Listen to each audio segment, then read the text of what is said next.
Hello, everyone. Welcome. Rabbi Abe here. I have secrets, deep secrets to share with you about Pisces 2. Pisces 2. Please remember, this year, according to the Hebrew or lunar calendar, we are in a leap year, which means that we have 2 months of Pisces. And we've already discussed Pisces 1 in previous video. Now we're going into Pisces 2 shortly in the next few days, and there is a deep secret that has to do with us becoming equal to God. That's right. You heard me correctly. What does that mean for us? Well, I'm going to get into it right now. So first off, what is the difference between Pisces 1 and Pisces 2? So we explained that Pisces 1, when 7 times in 19 and a half years, we will have 2 months of Pisces to even out the calendar. And when this happens, the first Pisces is referred to the leap year is referred to as a pregnant year.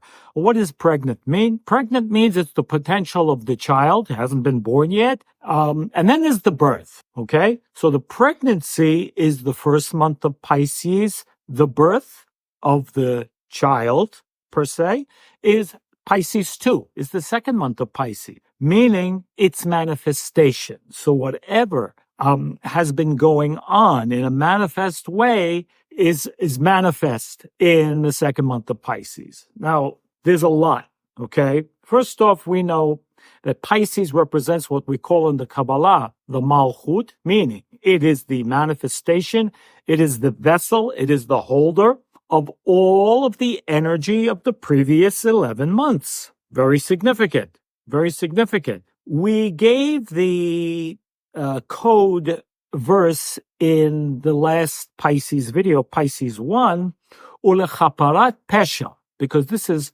part of what we say in a leap year, that the leap year has the power to remove negativity, to remove our sins. I mean, how does it do that? Well, we explained that in the previous video. If you haven't heard it, please go back and listen, because a leap year has the ability to assist us in removing negativity that we may have created in the previous 11 months. Okay. Now, what is the difference that comes into play between the first month of Pisces and the second month of Pisces that we're going into? As I said, it enables us to be on equal footing with God. What does that even mean?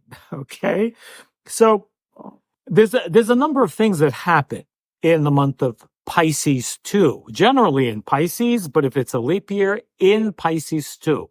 On the 7th of lunar Pisces, we have the anniversary of Moses, the birth-death anniversary of Moses. Moses, we understand, was born in the 7th day of Adar, that is the lunar month of Pisces, the 7th day, and also left the world, completed his cycle perfectly in 120 years, and then left the physical world, though we know, according to the Zohar says, Moshe lo met, Moses never died. And it also says by Jacob, Yaakov lo met, Jacob also didn't die. Okay, they simply transformed and went to a higher stage of consciousness, and their presence can still be felt for those who truly desire and merit that, shall we say. All right, so that's one of the things that happens in Pisces. Another thing is the event, very, I would say a well-known event called Purim. Now, to the uneducated, or to one who's ignorant to the understanding of this event, Purim might be known as the Jewish masquerade party. Okay, I mean, it's a terrible thing to bring Purim down to a masquerade party. But since the tradition is to get dressed up and to have a party with a lot of merriment, in fact, drinking when we don't drink, other than, the Sabbath wine, but we don't generally drink. But in Purim, one is supposed to drink. It's recommended to drink even to the point of inebriation. Well, I'll get there, okay? Why would that be? Unless, of course, someone has issues with drinking, then in that case, one should not drink. But, okay, under general, normal circumstances, it's recommended to drink. All right. Why? And why to the point of inebriation? I'll get to that momentarily. All right. So what is this event called Purim? And in fact, it says in the writings that this holiday, from all the Jewish holidays, I mean, Rosh Hashanah, you have the Yom Kippur, Day of Atonement, you have Passover, you have what is called the Sukkot, the tabernacle. There are many events, okay, of holidays.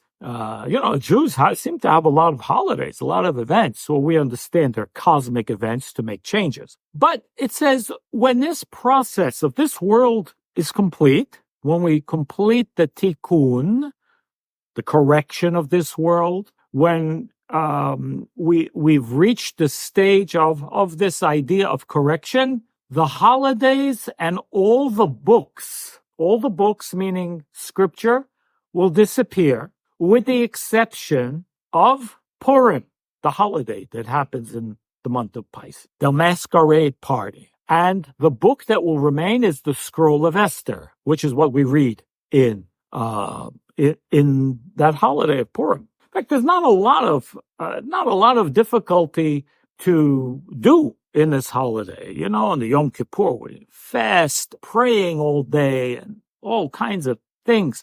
Rosh Hashanah, again, with special dinner type of, things to do in dinner, special foods to eat. Then again, a lot of praying. You're praying all day. And, again, every event comes complete with all of its, work, all of the things to do. Purim, not a lot to do. Give some charity. Supposed to give some charity. You're supposed to give some gifts of food to at least 2 different people. You give charity to the poor. That's what it says. It doesn't exactly say charity. It says gifts to the poor, which we'll get into in a moment. And you have a festive meal, okay? And as I said, a lot of merriment. Let's call it that. Merriment. A lot of, happiness, happy feelings. It's a great precept to be extraordinarily happy and merry, party, eating, drinking.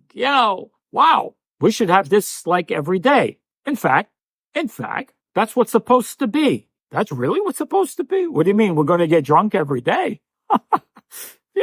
What does that even mean? Well, let's get into some of the secrets. First, let's go into the Bible text. We know the Bible is a code, and have the understanding according to the Kabbalah.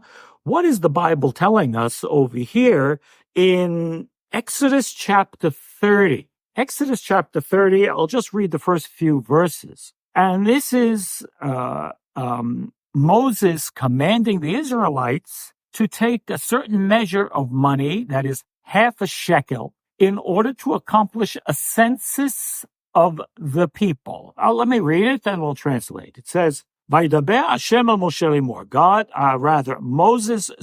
God spoke with Moses, saying, "Ki tisa et rosh bnei Yisrael v'kudehem, v'natanu ish kofer nafsho l'Hashem b'fkodotam, v'lo yeh bahem negef b'fkodotam." It says, when you take a census of the Israelites,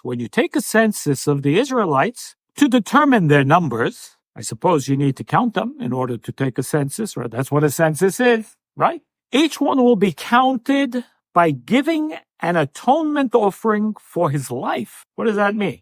Each one will be counted by giving an atonement offering for his life. In this manner, they will not be stricken by the plague when they are counted, okay? Well, so we can shed just a tiny bit of light over here, because there's a particular way that they counted, Moses counted, because we're not supposed to count, okay? Now, there are many reasons and secrets behind why we don't count. It's not a good idea to count your money, unless, of course, you have to. Sometimes you have to, but it's not You take the money out of your pocket and just to feel good, you count how much money you have in your pocket. No, better not to do that. We best not count people like by doing 1, 2, 3 people, like taking a head count. We don't want to count that way. And that's why would that be? Because without now going into all the details, this can bring negativity. Counting, what is counting? Counting is limitation. You limit to a particular number of whatever you're counting, right? When God in Genesis took Abram at that time, out to count the stars, he says, count the stars if you can count them. What was God telling Abraham? Abraham was a master astrologer. So what he was telling him is limit the impact of astrology in your life. So shall be your seed, like the number of the stars, meaning even though you saw, because you are an astrologer, you saw in your destiny that you would not have children, you will by counting the stars, meaning by limiting the effect and the impact on the stars upon you, you can go out of that destiny and elevate beyond your destiny and, yes, have children. So that's counting. But we don't want to count people. Counting the stars is one thing to limit the effect of the zodiac on us. We don't want to be limited by our map. I mean, in fact, why do we talk about the zodiac on this channel? Why? So we can see what's going to happen to us? No, not at all. So we can become familiarized with the influence of the constellations in any given month so that we can rise above it and not be limited by it. That's the purpose. That's the purpose. We're not permitted. We're not supposed to allow ourselves to be limited by anything because the Creator's light has no limitation. The Creator wants to give us endlessly without limitation. Unfortunately, a lot of our life is spent without being aware of it, consciously or not, limiting ourselves. And we want to change that. So here we are in this idea of counting. So instead of counting people, how did Moses and Aaron take the census? They told every individual, everyone included in the census, everyone who you're going to count, in other words, must give half a shekel. Okay? So that's how they did it. They didn't count the people. They told everybody,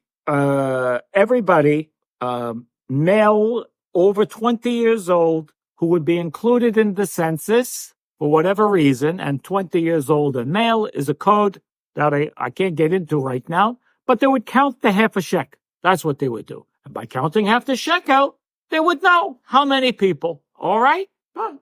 Simple enough. Except what it says over here. In verse 15, chapter 30, it says, Ha'ashir lo yabeh, v'hadal lo yam'it me'machatzit ha'shakel. The rich may not give more, and the poor shall not give less. Keep this in mind, please. This is the secret of this entire conversation. A rich man may not give more, and the poor may not give less than this half a shekel. What does it mean? And by giving this half a shekel, it says, they atoned for their souls. This is crazy. Where to begin? We're 15 minutes in, and, we have not yet begun, okay? So if you have to divide and watch this in 2 portions, that's fine. Do that. I don't want you to miss this. It's too important. What does it mean? Let's now go to the story of Purim and one specific thing that it tells us to do, because there's many things. Yes, we're supposed to give gifts. It says specifically matanot le'evyonim, gifts to the poor. Yes, charity. We're supposed to do charity. And yes, in the month of Pisces, it's a good idea to give charity, especially always a good time to give charity, but especially in the month of Pisces. When do you give a gift? Who do you give gifts to generally? A birthday? No. A holiday time? You give a gift. What is a gift? Is a gift generally what's sorely needed? In other words, do you give something that's needed or something additional? That's what I mean to say. In other words, a gift is generally something which is, a gift. Charity is to fulfill a need. In other words, if I would go now and I'm driving and I see, people panhandling, poor, and I feel to give. Sometimes you feel to give. I think it's a good idea always to give at least something. Not a great deal of money necessarily. I mean, you don't know necessarily what they're going to do, but it's always good to give something. Okay. Especially if for whatever reason you feel to give this person. All right. How would it be if you have a necktie, you have a spare necktie, and you see this poor person obviously looking hungry, maybe destitute, and you pull up, you roll down your window and you take out this necktie and you say, here you go. There's a necktie for you. Now, what would you say to that? Did you give his needs? Did you give him his needs? Probably he doesn't need a necktie. Maybe he needs food. Okay? Even he has a sign, I haven't eaten. But you give him a necktie. Okay? We wouldn't call that a charity because it's not fulfilling his need. Right? So, in general, the general rule of charity is it's not what I want to give, but it's what's needed by the individual that I'm giving to. That's generally considered by most charity, okay? It's what's needed by the receiver, not what's desired to give by the giver, okay? All right. That makes sense. Then why in the scripture, in the book of Esther, it talks about a gift to the poor. So who do we give a gift to? Oh, you give a gift to a loved one, as we said. A birthday present is not necessarily needed sorely like food when a person's hungry. It's additional, okay? It's additional. It's a present. It's a gift. A gift. What's the secret here? What is the secret here? Now keep in mind, in verse 15 in Exodus chapter 30, it says, the giving of the half a shekel. A rich person should not give more than the half a shekel, and a poor person should not give less. Now, a half a shekel today, which, by the way, we're still supposed to do the equivalent of this, it's a certain measure of silver. It's called 20 gerah. It's a biblical measurement, 20 gerah, which is, the equivalent escapes me in grams, but I believe it's something to the effect of approximately half a gram. It's about, let's say, $15 to $18 worth of silver. Okay. That should be given. From the beginning of Pisces, from the new moon of Pisces. Okay. Now, what is that about? And poor couldn't give less, and the rich shouldn't. In other words, the same. In terms of because they're going to be counted the same. Why would one give more and one give less? So what's the point of this thing? And again, what does the Bible mean? This is going to make atonement on your soul, giving this half a shekel of silver. Really? I mean, I can give $15 worth of silver or the equivalent of, and I've cleansed my soul? What does this mean? I mean, when I told you in the beginning that the deep secret over here is to be on equal footing with the Creator, because this is the entire work that we came to this world for. And only by virtue of studying Kabbalah can we come to this deeper understanding and truly understand what our work is. How do we accomplish that work? But would you believe me if I tell you our work is to become like God, truly? Whatever God is, to be the same, on the same plane. Okay, let's start with this idea of gifts to the poor. So when do you give a gift? You give a gift generally to an equal, okay? Not someone who's less than you in stature or in what you have, right? Again, because when it's like this, when someone's, let's say, a wealthy man giving to someone who is maybe poor, so there is a difference in stature. You understand? It doesn't mean that this one is better, even though, people might tend to think so, that the one who has more is better. No, It doesn't mean that at all. But they certainly have more, okay, in money. There is a parable, which I've told this parable or an analogy that is told by the Kabbalists to illustrate the point of creation and where we are supposed to get in terms of our karmic process in life. It is the story of the rich man and the poor man. So the rich man is about to sit and have a very lavish meal.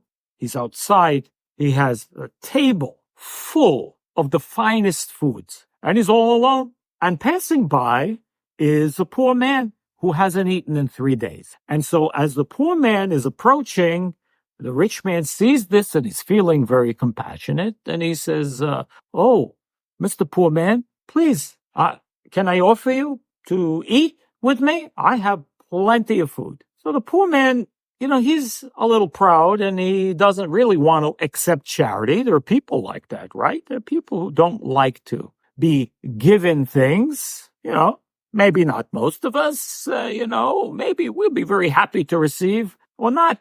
But there are people who don't like to receive gifts. There are people who are very proud and they will only receive from what they do themselves. All right. This poor man is like that. So he says, no, thanks. I don't need your food. He says, but of course you do. You must be hungry. When's the last time you ate? He said 3 days ago. 3 days? So please eat with me. You must be starving. He says, yes, it's true.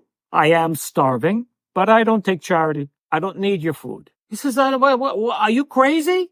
Please come and eat with me. I can't even eat all this food by myself. I can only eat a little amount. They put all this food for me here, but I can't eat it. Please. Let me invite you to eat with me, please. He says, look, I don't need your food, as I told you. I don't take charity from anybody. He says, please, Mr. Poor Man, you don't understand.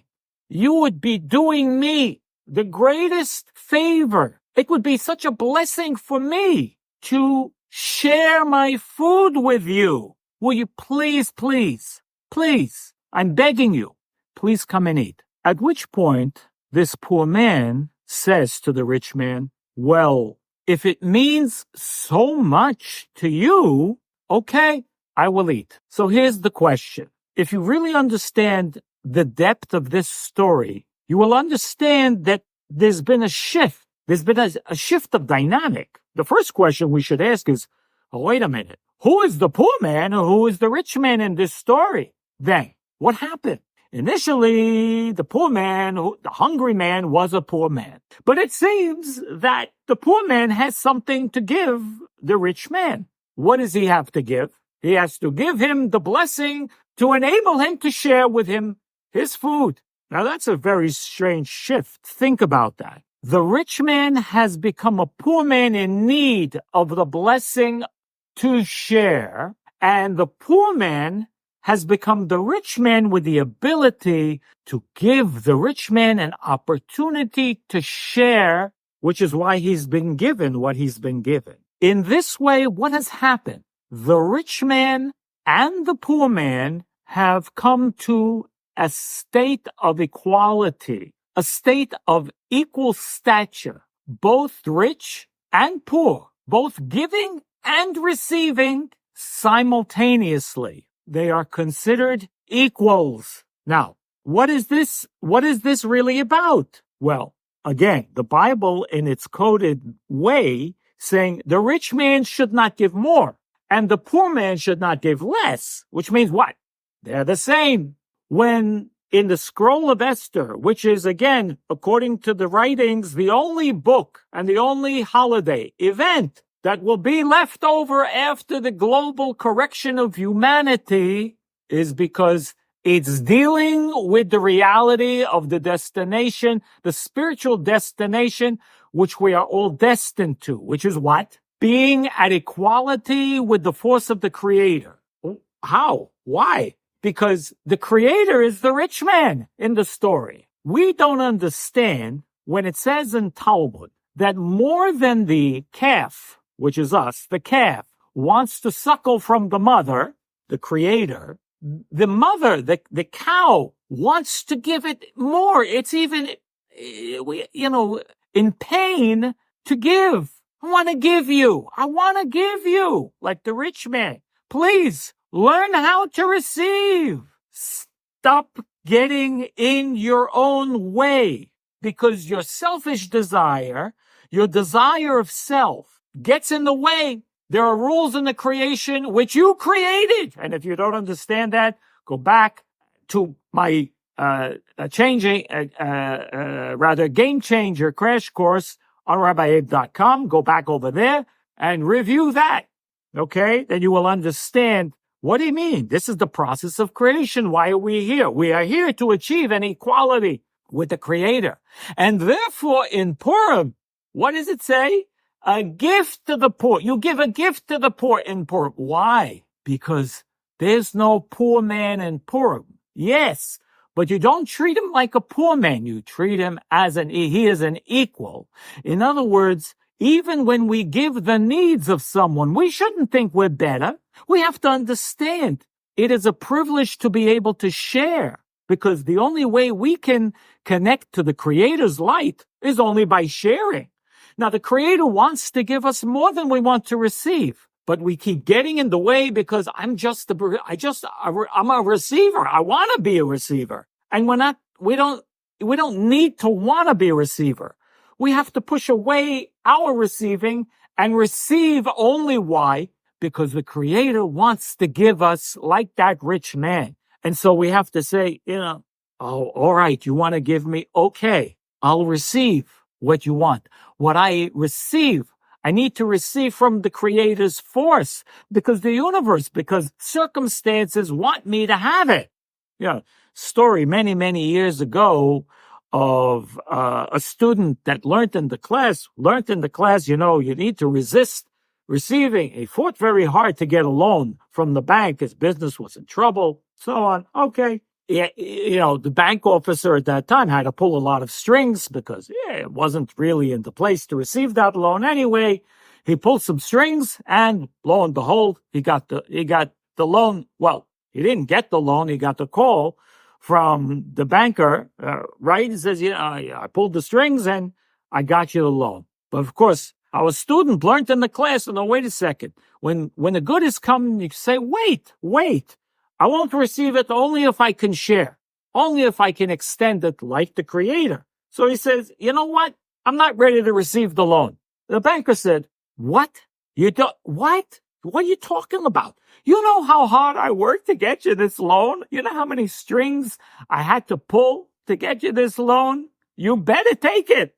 So, well, all right. If you want me to have it, I understand. Okay. I'll take the loan.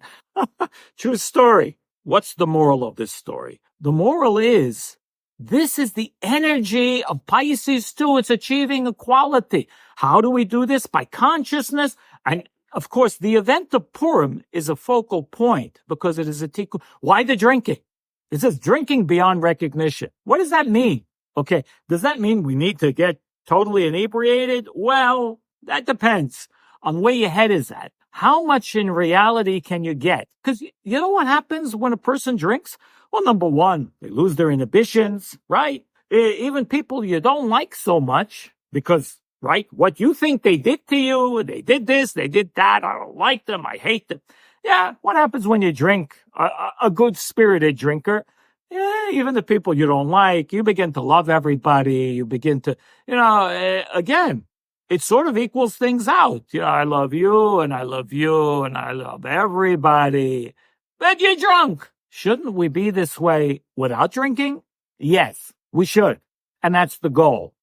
You see, if we can get there without the drinking, this is the greatest blessing. Because getting the drinking in this event is only to draw this light which is available on that night of the 14th of Adar, of the lunar Pisces, lunar Pisces, where that light is available. But it's available all month. That doesn't mean don't be drinking now. Okay, that's not what I mean. But we need to be aware. How do we connect with light energy? Number one, consciousness, by knowing. Knowing is the connection. Adam knew Eve. Knowing assists us in connecting with that. So again, removing extremes. So we get into that maybe in the Scorpio channel, because that's also what it does. It's equalizing forces. There's no higher, there's no lower. We are all on equal footing. Remember, if I have more, the only reason why I appear to have more is because my lack is in sharing it. I need to share. If I have more, I need to share more. I need to give more of myself. If I have more wisdom, I need to share of that wisdom. Not from an ego place, but that needs to be shared when appropriate. If I have more money, I need to share of that. And my family is not really the sharing, right? That's part of me, right? Like we say, it's my flesh and blood. But what's outside of me, to bring more consciousness, to bring more light to the world. That's what the world is missing. Consciousness, understanding, spiritual connection. That's what will remove the problems. This month of Pisces, this is the opportunity. What we have to do, that's what it means to become equal to the God force. God wants to give always. When we truly know how to receive from the Creator, then we choose the moment of sharing and we achieve equality. And when there's equality between us and the light force of the Creator, there's nothing that we don't have. We are in the same bracket, if you will. Okay? I know this might sound complicated, but this is the energy that exists. It's here for us. It's available in the month of Pisces 2. This year, it's Pisces 2. In general, it's Pisces. But again, it's a leap year, Pisces 2. It's available. And that's what I have for you guys. Okay? Be blessed. Remember, we have a workshop coming up April 7th. Okay? We'll tell you more about that along the lines. Emotional equality. Removing negative emotions from the seed level, uprooting it, and that's going to happen April 7th. More information, go to RabbiAbe.com, and I will see you over there, guys. Be blessed. I'll see you at the next video. All the best.